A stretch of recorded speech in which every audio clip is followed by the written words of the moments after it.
Alrighty, welcome to episode 6, the Gaming Squared Circle podcast. We are your hosts, Matt Aaron Halt and Brent Schinkel.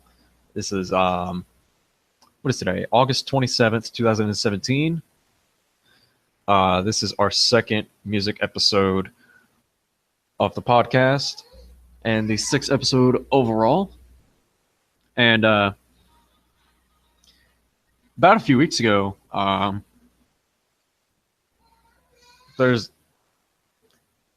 trying to find the words here. A few weeks ago, a big tour came to a close. It was Warp Tour of this year. I believe it started at like early May of this year. They actually added like a surprise show in Mexico on May 27th, and their last show was on August 6th. So we are now 3 weeks removed from Warp Tour, and before the whole Warp Tour dates were announced and everything, actually, I think it was during or like right after they were announced. I saw a lot of comments on the lineup, and don't get me wrong, the lineup looked amazing, in my opinion. But there was a lot of people in there that were either upset or disappointed or just not happy with the fact that most of the bands that used to play Warped weren't there anymore. Uh, Examples: Pierce the Veil, Sleeping with Sirens, Black Veil Brides, all of the Hot Topic 2008 gross emo bands that uh, that I don't want to relive. Yeah, I think it was a while back that I got to look at that. I got to look at that lineup for myself, and for what I was hearing about a bunch of other people saying was like when you compare it to previous years, um I was reading comments and hearing people say stuff like that. A lot of this year's lineup up were they were Warped Tour veterans that used to play Warped Tour back in the day. I guess that might have something to do with it, possibly. Yeah, I mean, you had a lot of older names show up, and obviously, with Warp Tour, the whole point of it is to uh, shine light on these smaller bands, give them a big stage to, really show what they're made of, and that's how, um, that was used for Pierce the Veil and Sleeping with Sirens, bands like that years ago when nobody knew them, but now that they are big enough and that they don't need Warp Tour, they don't play it. They have their own tours, and I really don't get why people get so upset that these bands aren't on there. It's not even like it's a lot of people either. It's like it's the kids that hear these bands, absolutely love them, think that they're the greatest thing to ever happen to music in the world, and they're not. Like, you hear Vic Fuentes sing, and it's like, how explain it? It's like a cat scratching a chalkboard Mhm. that somehow has a small semblance of musical talent, backed up with admittedly some solid, lyric work and some riffs. And I mean, their music, their tone doesn't sound bad, but Vic just can't sing. I don't see why people clamor for that so much. Is it because of the hair? I don't get it. Yeah, yeah. I mean, I guess I'm kind of in the same boat with you there. Like, I don't like. I mean, to their credit, they do have some really nice guitar work, and their lyrics do tend to be really in depth and stuff like that. So when you regard those, I can kind of see the appeal. But like you said, Vic as a vocalist just does not do anything for me at all. I honestly think he's the weakest part of the band. And really, if they got uh, like a different singer and kept him as like the lyric writer or something like that, that would probably be something great. Me Yeah, personally, I think, yeah. I mean, they could. they could get better if they had a different vocalist. But I mean, people are so hung up on bands like that. And let me read off a few names here. Bowling for Soup. They're a Warped Tour veteran. Yeah. Bless the Fall. Let's see. CKY, one of my personal favorites. I really liked them. Let's see. Creeper. They're amazing. Yes. Yeah, I might get into that a little later when we talk about pop punk and stuff like that, but I just had to point that out right now. Right. Yeah, go ahead. Let's see. You got Hands Like Houses. They're on the rise. I got some pretty cool stuff. You have I Fucking Prevail. They're like the hottest thing lately. And we'll talk a little bit about them too, because they just announced their tour. And they had a tour before Warped. Me and my fiance actually went to see them in Louisville, and they rocked the house. They're Nice. fantastic. Yeah. Let's see. You've got Neck Deep, Our Last Night, who they started out as like a cover band on YouTube. Just you know how the YouTube artists do. They usually cover some really popular songs, put their own twist on it. Yeah, pretty much. I've seen those. Yeah, they took that route for a little bit, and then they started releasing their own original songs. They're friggin' amazing, in my opinion, anyway. And you got Silverstein, who they've been on. I know that I've seen them on Punk Goes Pop a few times. They're pretty good. The Wage War is one of the more recent Fearless Records bands that was signed. They played on Warped, and countless other artists who are on the rise. But heaven forbid that you don't have Black Veil Brides on there, even though you've got Andy Black, who's honestly was the best part of Black Veil Brides. And now that he went solo and adapted his style, he's even better now. Yeah, I think I would totally agree with that. Yeah, I actually was listening to his album not that long ago, and I actually think I initially dismissed it for whatever reason when it first came out, and then like I heard it recently again, and it's just like, it's like one of those moments that you just feel like you just dismiss something off for whatever reason, like after one listen, and then you just like come back to it again and just realize this is actually pretty good. Yeah, I mean, when he started releasing his solo songs on his YouTube channel, I think one of the first ones that came out, this one isn't actually on the album, but it's a song called They Don't Need to Understand. I must have played it like 100 times. No exaggeration, because I think Andy Black is a great singer. Yeah. But you look at Black Veil Brides and you look at how hard, like they're like a how do I say this? They're like a low budget Kiss, they look like.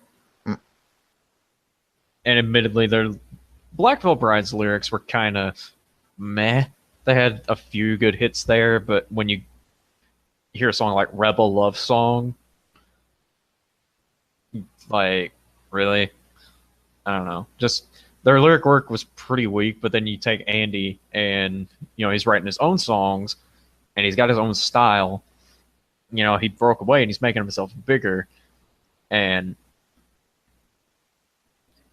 start to realize that, it's not, it's a different sound. And, when I first started, I was expecting more of like, oh, it's going to be Black Veil Brides, but it's not going to be, the name. It's just going to be his solo style. Yeah. But no, he did a complete 180. In Black Veil Brides, he was more gritty and rock and roll and just sort of like, fuck the system. We do what we want. And, fuck society's norms, that sort of thing. Yeah. But now even just the way he looks, he's more, I think he's kind of taking himself more seriously. Like, his style's a lot more classy, just even in his fashion sense. Like, he dresses a lot better. He doesn't wear like black leather anymore. He's wearing these nice shirts, suspenders. He's got that little how do you describe that hairstyle? He's got like that one, those Deep like few Pompadour strands or of hair. something? No, the pompadour is like the big, penis looking thing that sticks out on your head. The big Uh, penis. that's honestly, anytime I see a pompadour, I'm just like, hey, it's a literal dickhead. Uh, but no, he's got like, it's like a clean hairstyle, but it's got like that one strand of hair that manages to like curve over and like just hang down somehow. I don't know how to describe it, Yeah, I think I know what you're talking about, though. but yeah, I mean, he looks so much more refined, and his I, I'm repeating myself, but his style is just so much better than it was in Black Veil Brides. Yeah, I could see that.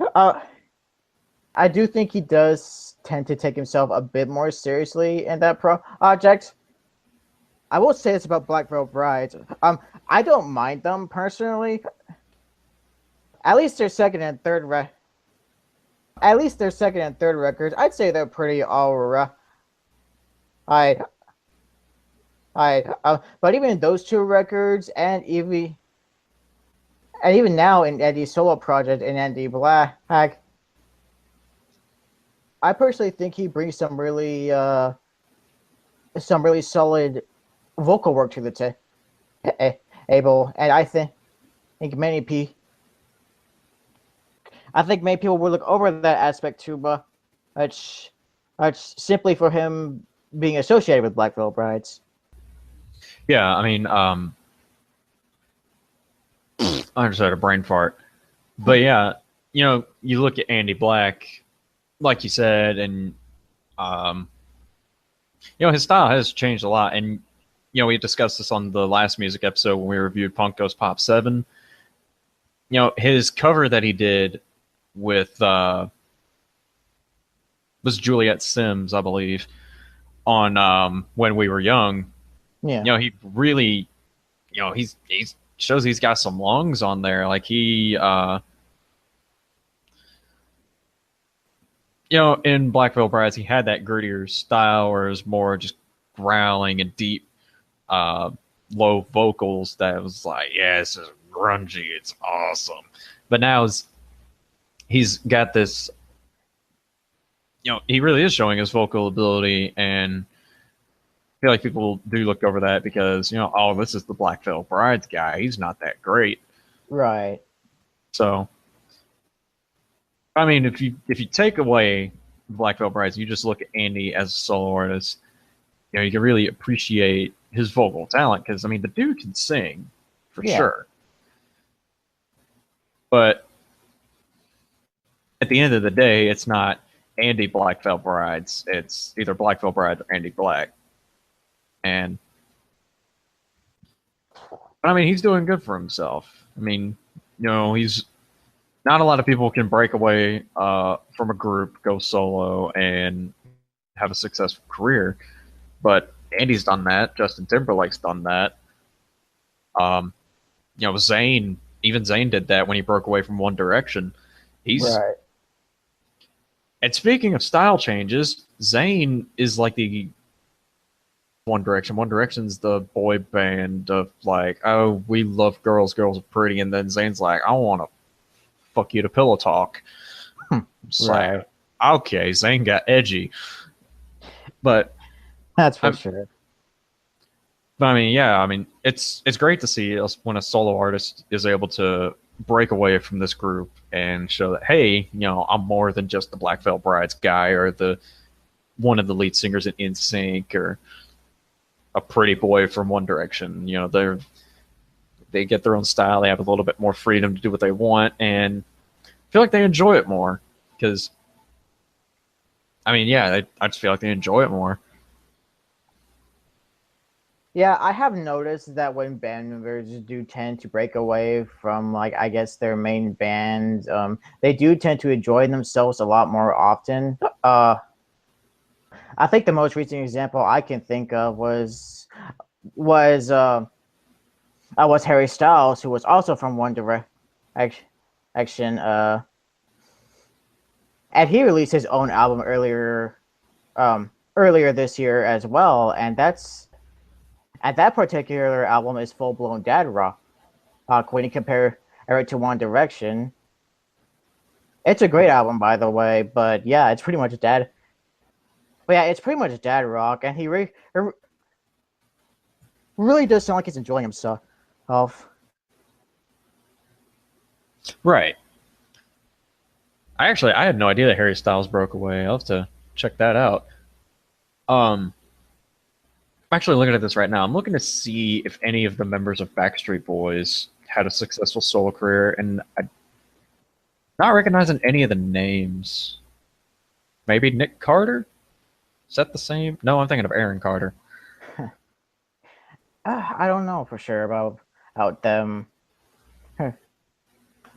Well, since I'm on Wikipedia, I'll look anyway.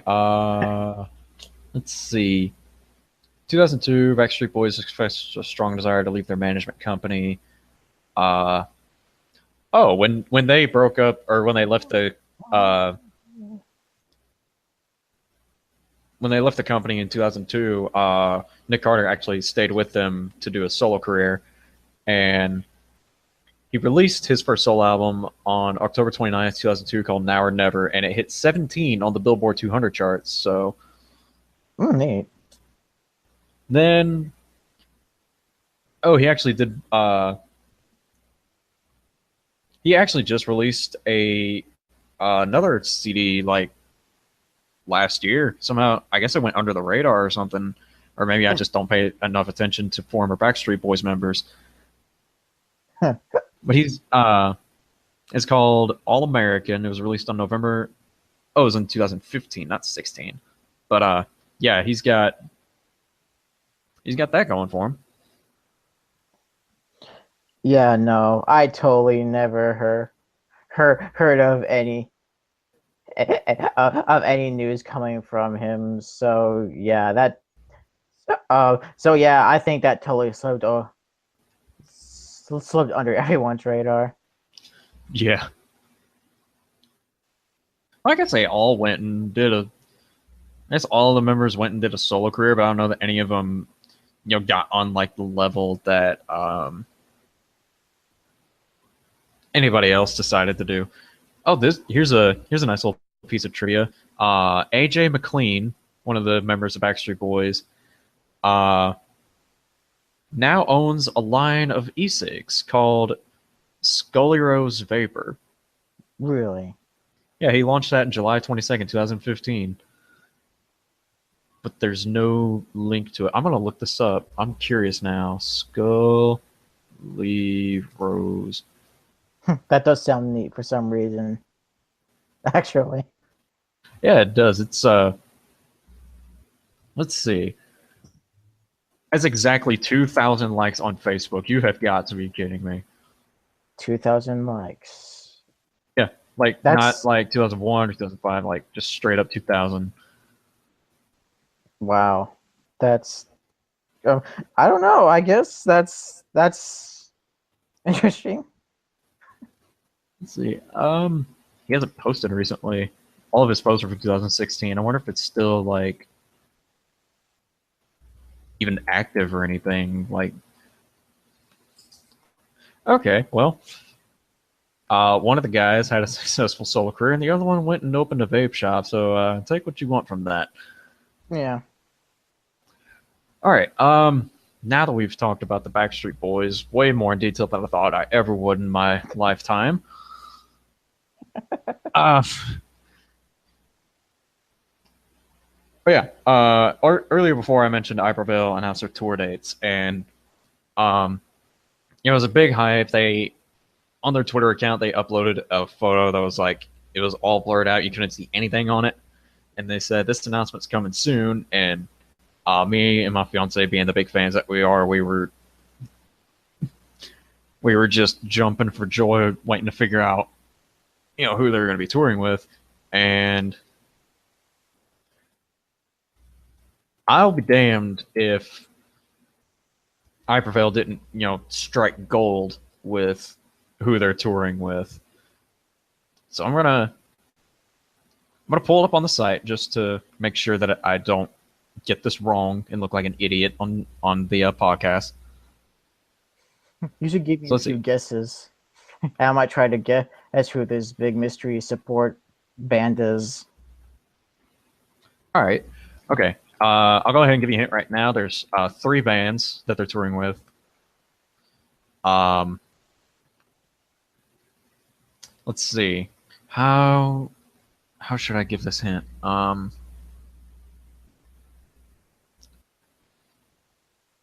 Okay. I'll say this. I think they're all signed by Fearless Records. I would imagine, since they're all going on tour together. Um,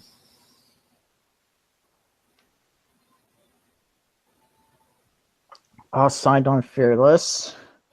yeah. Shit. Two of them start with a W, and one of them starts with an E. Oh, I should know a band that starts with an E. Fuck. Wage War? No. That's one of them. Oh, all right. Hmm. Oh, I should mention that the tour is called The Rage on the Stage, and their poster is WrestleMania themed.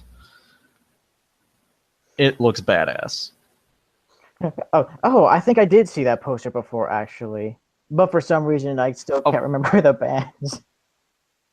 oh wait, actually, I was wrong. Wage War is not one of the bands, Oh, but Wage War is. However, they are touring with A Day to Remember around the same time, so that's what I was thinking of. But okay. they're also going to be touring with Moose Blood. Yeah, it's going to be A Day to Remember, Wage War, and Moose Blood. They're going to be touring around the same time that I Prevail's touring. Yeah, Right. Okay. Another guess, I guess. Band that starts with an E. Every Time I Die? No, nah. not them.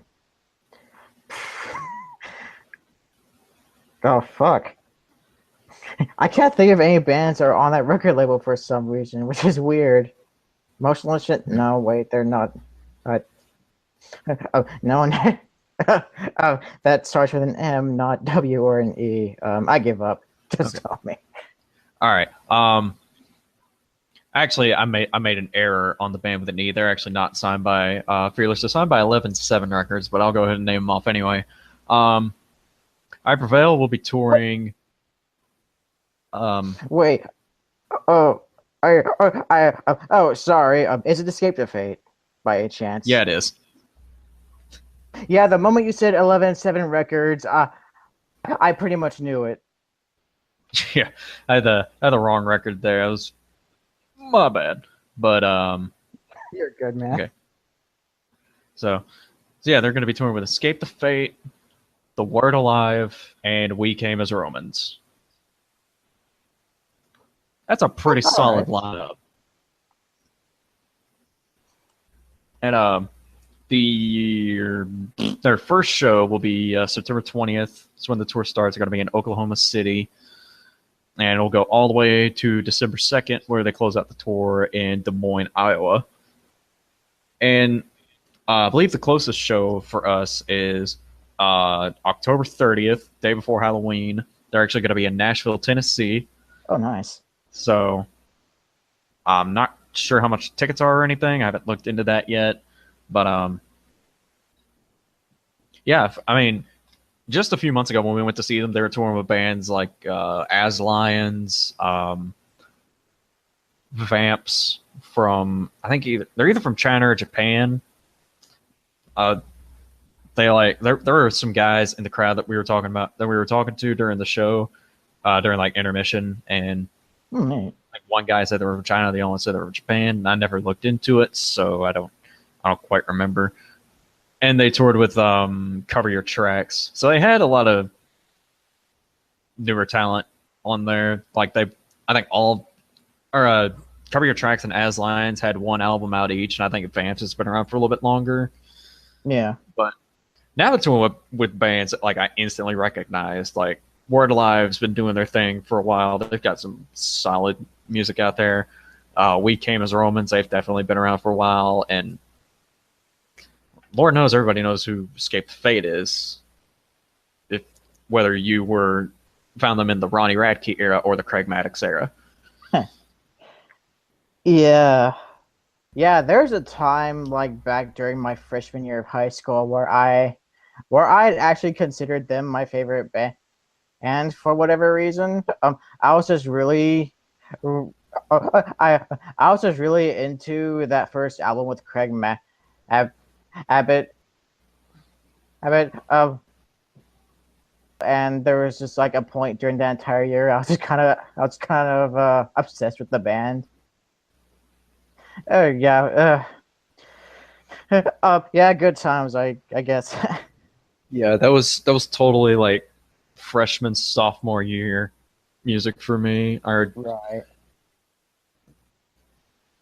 because I actually found them because, like, I'm not gonna lie, um, when a girl on Xbox Live tells you to look up this band, you don't say no. Uh, Mm. that's actually how I got into A Day to Remember and Bring Me the Horizon. Was because just Oh I was like, wow. oh, if she likes them, then I'm gonna look him up. And I was 15, dumb and horny, so I figured why not. And Yeah. uh, but yeah, from there it just kind of sprouted into pretty much everything else in the hardcore, I guess, genre. And kind of weird how that all starts. One girl tells you on Xbox Live, and all of a sudden you're like balls deep in bands like Escape the Fate, Night Prevail, and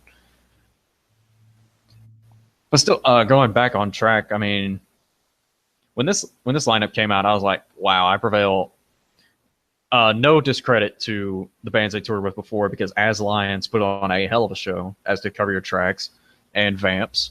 Um, they really knocked the ball out of the park with these, with the people they're touring with. Because you would think that I Prevail would be touring with like the Word Alive or something, not headlining this, but as Right.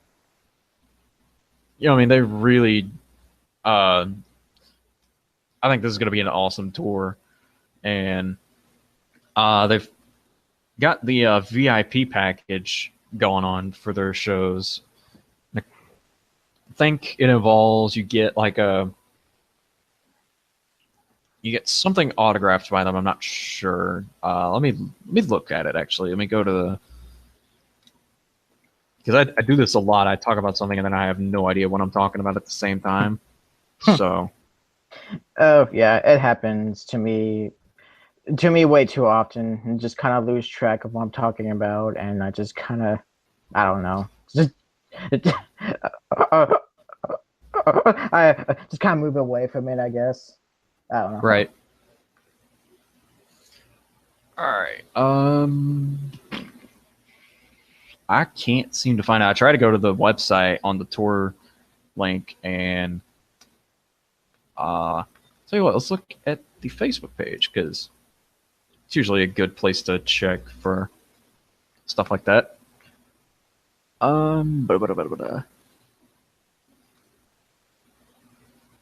Shows are selling fast. Where's the VIP post? Probably a while back because they announced this a few weeks ago. Uh, Yeah. so they do have a contest going on their Facebook page because they released their music video for their song Lifelines. If you share and comment on the video, um, then they will pick a winner and a guest to fly to their show in New York City on October 25th, and they'll get VIP tickets, a hotel, and dinner. I think all expenses paid, which is really neat. Yeah, those packages like that are they always seem pretty neat.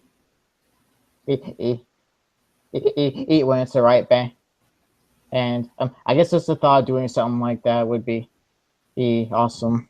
It'd be an awesome feeling. Oh yeah. All right, so VIP package comes with a general admission ticket. There's a sound check party. There's a meet and greet with the band, professional photo op with I Prevail. You get a T-shirt, a beanie. You get an I Prevail T-shirt, it's a tour shirt. You get the beanie, like a foam finger thing, but it's like a fist, or it's like a the devil horns, rock and roll. They have Iberville trading cards, and they're wrestling themed. Oh Like, wow. the band members are like dressed up as wrestlers. Like one of the dudes is dressed up as the Undertaker, holding the world title. Another one is doing the DX crotch chop. Another one's wearing the Steve Austin vest, and yeah, you get those as trading cards, and you get a signed poster, which is the looks like the tour poster that you get assigned, and early access to the venue. There is a little asterisk there. It says VIP upgrade pertains to iPrevail only. So, I'm not quite sure what that means, but nevertheless, um, yeah, October 30th, which is the closest show for us, will be at Marathon Music Works in Nashville, Tennessee. Trying to get tickets and stuff, but money's tight, and currently debating to go either to their show or to a Day to Remember's show. Probably leaning more towards the Day to Remember because we saw Prevail a while ago, and they haven't released any new music since then, so nothing against them. It'd probably just be same thing, different openers. Right. But I think they do have a feature on there where if you buy general admission tickets, you can upgrade to VIP later. So it says get VIP tickets /upgrade. So if you are tight on money, but you want to go see the show, but you don't have enough for the VIP just yet, I do believe you can upgrade a little bit later. Yeah, it all sounds yeah, it all sounds pretty neat. Yeah. And the fact that it's wrestling themed, like, Yeah. I mean, hell, we host a music pro wrestling podcast. That's 2 out of 3. Pretty much. Right there. Yeah. Definitely looking forward to that. There was something else I had written down. Oh yeah. So the whole iPrevail actually got big from their Pop Goes Punk cover of their punk. Fuck me. Their cover of Blank Space by Taylor Swift. That was on Punk Goes Pop 6, the deluxe edition. It's how they pretty much got their start, because before they had their Heart versus Mind EP, and they made this cover, and that really sort of catapulted them because it went absolutely viral all over Facebook. And it got me thinking. The whole pop punk thing, it's really changed over the years if you look at it. Because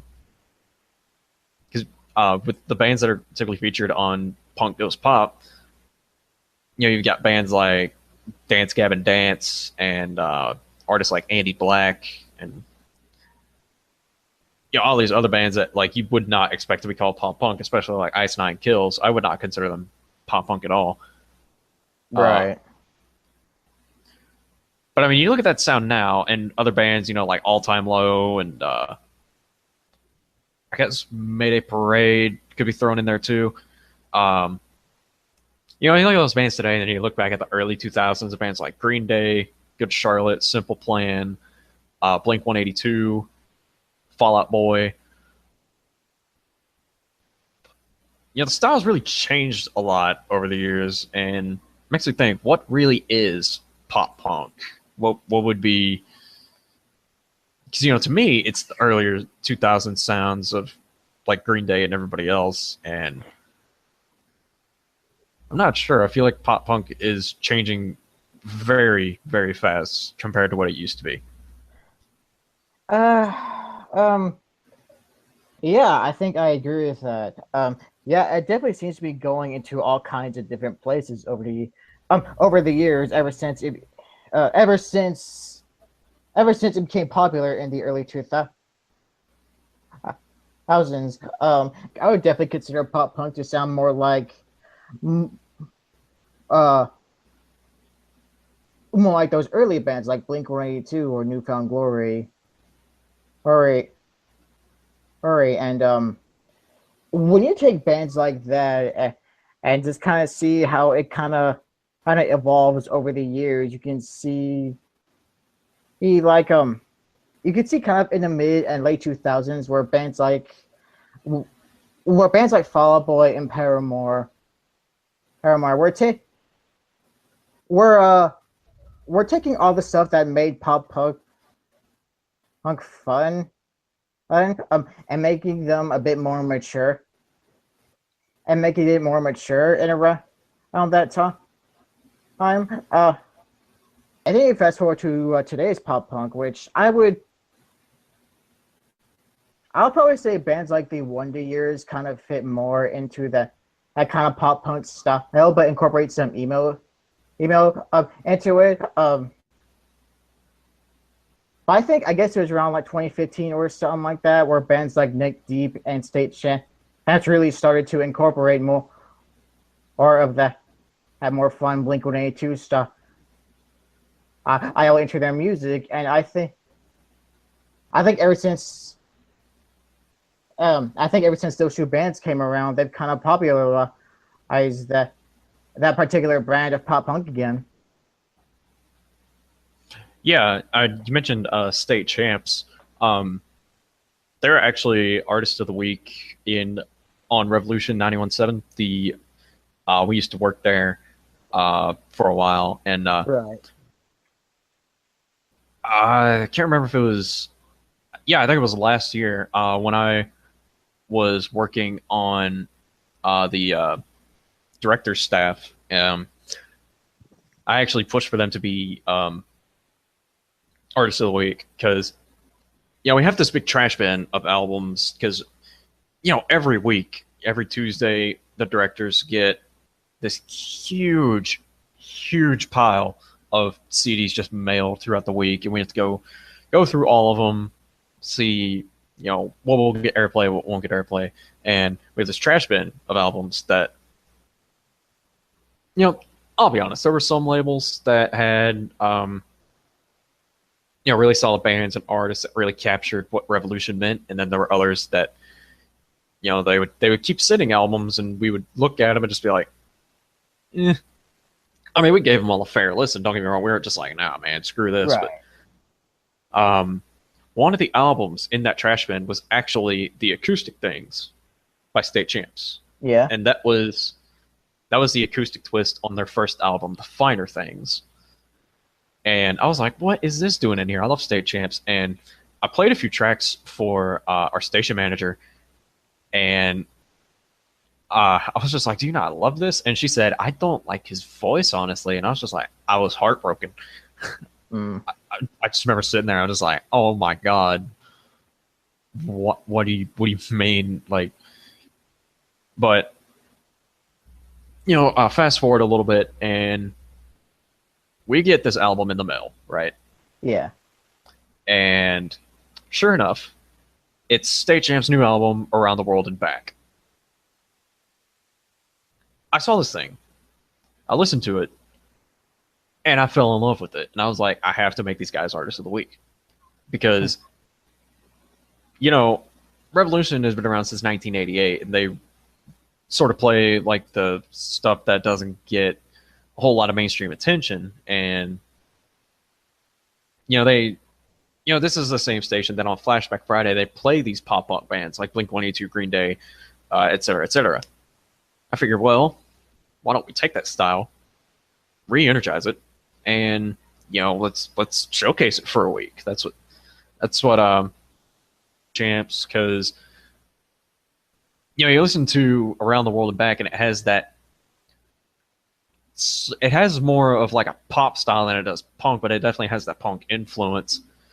So you could kind of say, I would compare them to like Simple Plan as far as their style goes. Their vocal style is more has that, like, I don't know how to describe it. It's definitely not as emo as Simple Plan, but it's fun to jump up and down to in that aspect, but still got kind of like the grungy punk voice that Derek has, being the lead singer of State Champs. Yeah. But anyway, I mean, yeah, the old style of pop punk has really taken a resurgence through Neck Deep and State Champs. And before I mentioned All Time Low, their album Future Hearts had definitely a lot more of a mature sound. It had more influences of pop than it did punk. A lot of people were describing it as pop rock and power pop, and definitely had a different sound than So Wrong It's Right and Nothing Personal, which had definitely more of a pop punk sound to it, and definitely a lot more mature theme to it as well. Because, I mean, shit, Dear Maria, Count Me In. The music video is, just Alex and Jack and the group just trying to win over the attention of a stripper.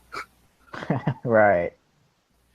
I remember that. And yeah, just grainy 240 pixels on YouTube, and oh my lord, that was the golden days of the internet. And on Nothing Personal, they still had some songs that, I mean, song called "Damned If I Do, You're Damned If I Don't." But then on that same album, you have songs like "Too Much" and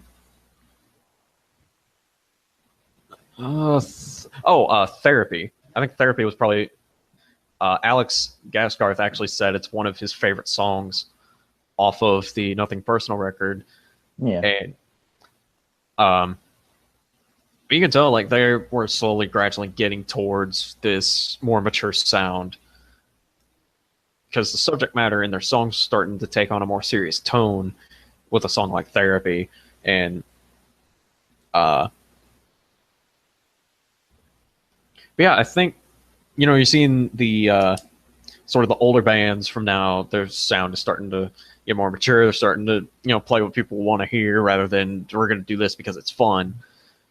And I'm sure they're still having fun with it, because I mean they're making a lot of money. They're doing what they love to do. And bands like All Time Low, Paramore. I mean, hell, Green Day has 12 studio albums out now. They released Revolution Radio last October, and it actually peaked at #1 on the Billboard 200 this year. No, not this year, last year. Yeah. Paramore, they released their newest album this year called After Laughter. It sounds nothing like pop punk at all. It's more of like a new wave sound. They sound absolutely nothing like they did before on like Misery Business and their older albums. And or what? Wait, the album was called Riot, but Misery Business was the song. Yeah. One of their singles. So, but I mean, yeah, you're seeing these bands style. Maybe it's just the bands themselves that if they evolve and their sound becomes more mature, then they tend to see more success. Yeah, I think I would probably agree with that sentiment. Yeah, you could probably see not only those older bands now, but even some of these maybe some of these younger bands that are coming up now. There's definitely more of a sense of maturity throughout the modern day punk scene.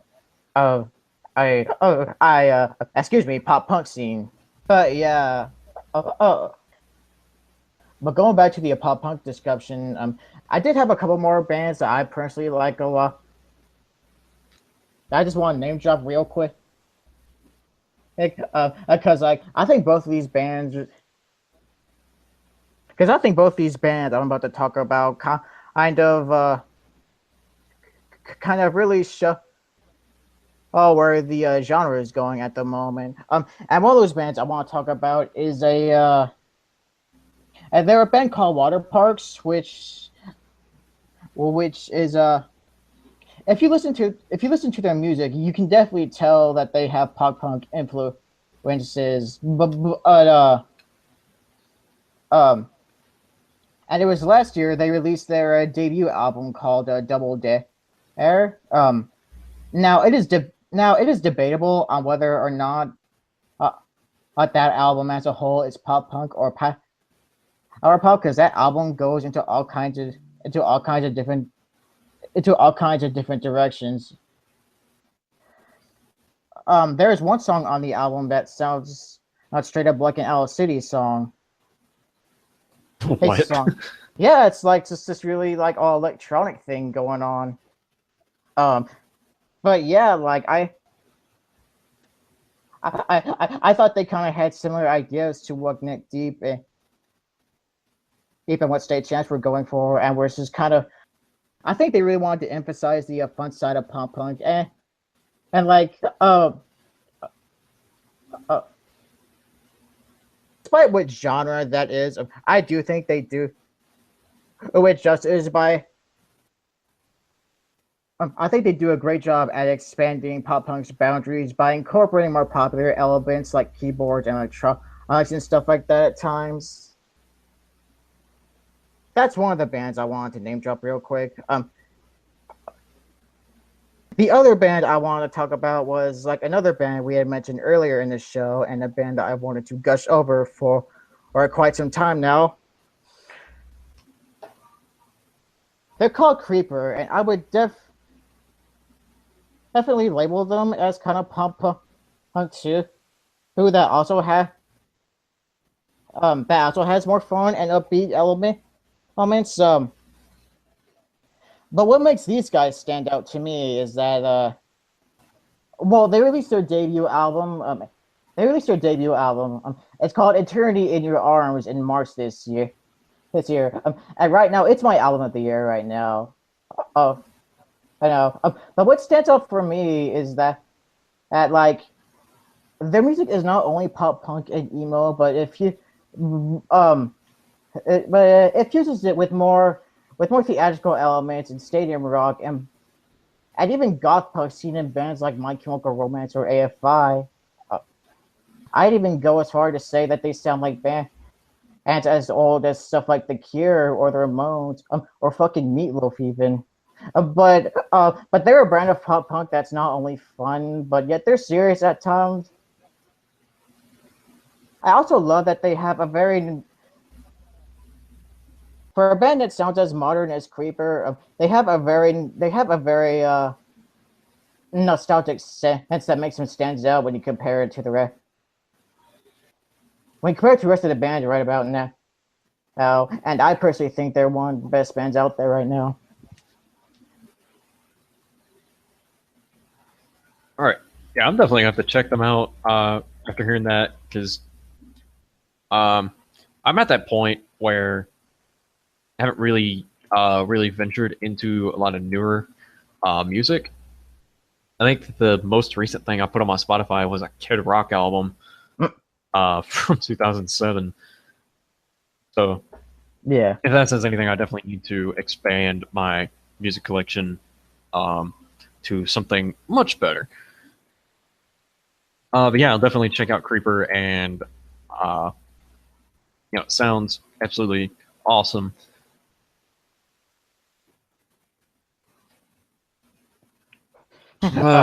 Words. Right. Yeah. Yeah, it happens. Yeah. Um, fuck. I'm blank. I can't think of anything to say. I've gone dumb. Like my brain just completely shut off. Um, but yeah, I mean, having that old style of pop punk is definitely something to look forward to. Yeah. With bands like Creeper and State Champs and Neck Deep, sort of bringing back this, the fun style, the fun side of pop punk. Um,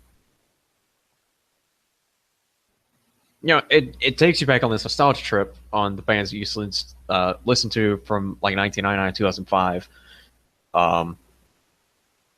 When it really, it's when it really peaked in the mainstream, when you had bands like Blink 182,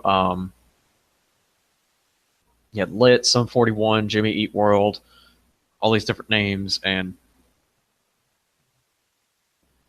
it's cool to see that style sort of given another chance, is sort of resurging in a way. And hey, if it starts with Creeper, maybe we'll start to see another um, another pop punk mainstream surge if we can ever get over the roadblock that is Taylor Swift. uh, yeah, that's for sure. Yeah, hopefully that happens at some point in the future. Yeah, because I mean, hell, it's 2017. We got Donald Trump as president, and Taylor Swift is scamming money through Ticketmaster. Uh, I'm surprised pop punk hasn't made a resurgence yet because there's not a whole lot of bands just saying, fuck the system, fuck the Cheeto Man, or anything like that. No, instead, we have Yellow Card breaking up this year, or a few months ago. Yellow Card actually played their final show on March 25th. They are no longer a band. yeah, that's right. They did break up a while ago. Oh, didn't they? Yeah, it sucks, but when one door closes, another door opens, hence Creeper. And so maybe we'll see some more pop punk bands sort of rise up out of the ashes. I mean, I don't know that I would call Cover Your Tracks pop punk. Uh, if they are, there's very little pop influence in there. But yeah, I mean, I would definitely love to see like another peak in mainstream for pop punk bands. And because on the radio nowadays, you hear the same thing over and over again. You hear Taylor Swift, Ariana Grande, Charlie Puth, some other just some other one-hit wonders that will probably uh, never stop being played, but that same artist will never make another popular song again. Yeah, And yeah. It's just really gotten to a point to where just a bunch of this. Oh, like there's some good stuff that's on the pop charts, but a lot of it is just like the same. It's just a lot of the same generic pop music and mumble rap and pop country, much, much stuff that's just not very. It's just not very interesting at all to listen to. yeah, especially when you live in Kentucky and you have like 15 different country stations playing the same three Luke Bryan songs. Like, Country Girl, one more time. I'm gonna take. I don't know. I'm gonna break my radio or do something. Because I mean, damn, you can only hear the same stuff for so long. Yeah, So, but that's the thing about pop punk is it sort of it peaks and then it dies out, it valleys out for a little bit, and then maybe we'll see another peak. Because I mean, pop punk's been around since the 1970s, so it's shown that it can stand the test of time. You know, yeah, pop punk was like a lot of bands were paved the way. The bands that really started it were like the Ramones, Beatles, Beach Boys. They sort of they were kind of like the origins of it yeah, because they were just bands having fun doing what they do, and then moved on to like Bad Religion and the Offspring, Vandals, Green Day, uh, and just a bunch of other bands that I'm honestly not familiar with because I haven't gone back that far. But yeah, I mean, pop punk, even though it's been around since the '70s, it can stand the test of time, and it could probably go even further, honestly. Because yeah, probably. I mean, hell, if a genre like jazz that's been around since the 1920s can still be used and innovated, pop punk definitely can.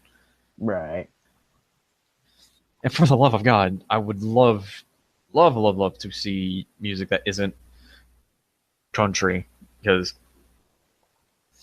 In with pop punk, um, it's more in the areas of like New Jersey, New York, uh, California.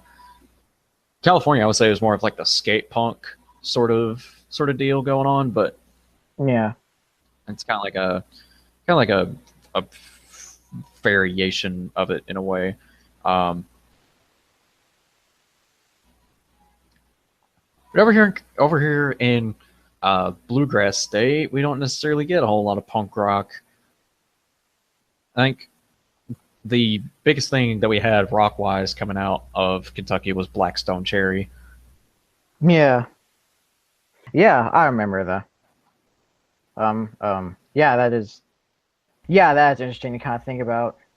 Think about now that I'm thinking about it. Oh yeah, I saw them live. One of my first concerts. It was Blackstone Cherry, Three Doors Down, Hinder, and Theory of a Dead Man, and it it blew me away that these big names were coming to like my. They actually came to the town that I lived in. I lived in a very small town, and we had this thing called the Arena. Like, Really? yeah, like no, that it opened like a few years ago. I think it actually opened in 2011, and it's like right down the road from an Applebee's and a Burger King. If that tells you anything about Corbin, like it's very small town. Like it's nice enough to have some, but if you're looking for anything outside of restaurants, then you're going to be sorely disappointed. Like there's a Walmart, a movie theater, and a Taco Bell. Oh yeah. But yeah, Uh, like yeah. they Go ahead. Sorry. no, you're good. You got these four big names coming in. And I guess they kind of did that to get some value on the place because new stadium, got to do something big with it, or else it's just a waste of money. But then they got that, and then the very next day they had Motley Crue, and we Really? went to see both concerts.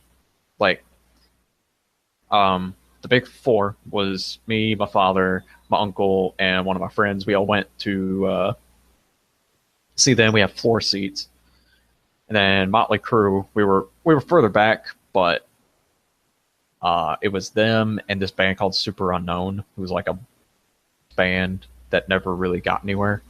Hmm. But yeah, um,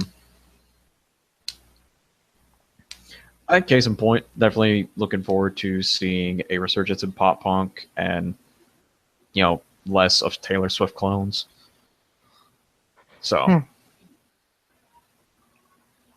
I would love to see pop punk make a comeback. But not just pop punk, but just like any rock, but just any rock genre in general coming back to the mainstream. Or anything that has guitars in it. That would be kind of, that would be kind of a nice breath of fresh air. That we would get. Uh, like this, like anything from like pop punk or post grunge. I even take new metal at this point personally. yeah, like if we had like a second Limp Biscuit or something, like I mean, shit, that'd be something different. Right? Yeah, for sure. I was thinking more like Linkin Park, but yeah. Oh yeah, um, that new metal it ranges from either like a band like Linkin Park or something like Limp Bizkit. Yeah. God, I look back on that and I'm just thinking, oh my god, why did I enjoy this? Like that was honestly my white boy rapper phase in high school. Was Limp Bizkit, Eminem, Machine Gun Kelly. Oh. God, don't get me wrong, MGK is pretty good. Everybody loves Eminem. If you don't, then you're just dumb. Right. but but Limp Bizkit, oh my god, no. Fred Durst is the 12-year-old boy inside a 40-man-year-old's body that never got out of his rebellious high school years. Yeah, that guy is just like a big, big tool at this point. Yeah, for sure. So, all right. But I I think that pretty much wraps up everything we want to talk about. Is there anything else that you want to touch base on, or I think I'm good for now. I think I've got everything I wanted to say out of the way. alrighty? Well, I've actually got to. I think we can actually end it here because I actually need to get my fiance's mother a Subway salad. Oh, okay. So yeah, there's fun stuff for family. You know, I gotta help Yeah. out wherever I can. So, um, but yeah, this has been episode 6 of the Gaming Squared Circle podcast. Tune in next Sunday. We will be having episode number 7, which is be our third gaming episode. Then, pretty much next week the cycle restarts. We go gaming, wrestling, music, and be sure to follow us on Facebook. Subscribe to the YouTube channel Gaming Squared Circle. I think we're still working on Twitter. I don't know why it's taking so long, but probably get it up sooner or later. I think we're just too lazy to do it. But Yeah, pretty much. Work is killing us. yeah, no kidding. But